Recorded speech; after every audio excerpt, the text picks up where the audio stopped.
heard people say that the graveyard is the richest place on earth, because there you will find great impacts that were never made, changes that will never be seen, and ideas that will never become reality.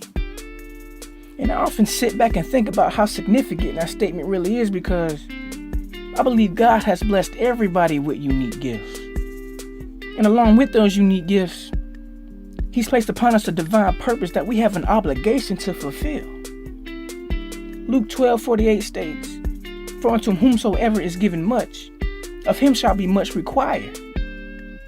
But throughout people's lives, they get so distracted by the many factors of life, whether it be trials, tribulations, adversity, peer pressure, or whatever the case may be.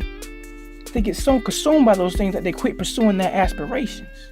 They quit pursuing their purpose. And consequently, they don't end up forming into the people that they were designed to be.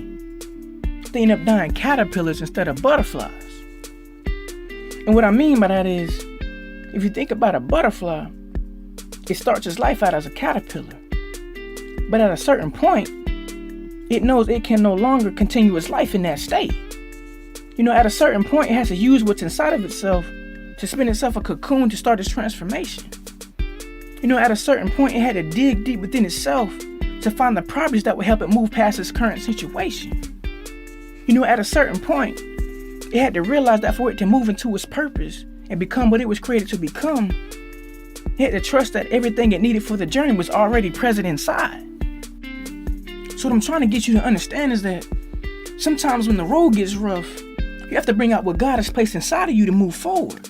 You have to realize that God wouldn't have gave you the invitation if He was worried about your limitations.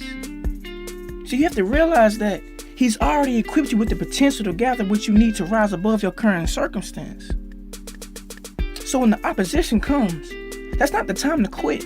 That's not the time to give up. That's not a sign saying that this isn't for you. When the opposition comes, that's your circumstance telling you that you can't move on in life staying in the same state you're in now. It's saying if you want to overcome in life, if you want to fulfill your purpose, if you want to excel, then you have to keep the faith and find it within yourself to transform. The catch is, you just gotta believe you have what it takes. Don't settle for less when you were built to handle more. Become the one, live the dream.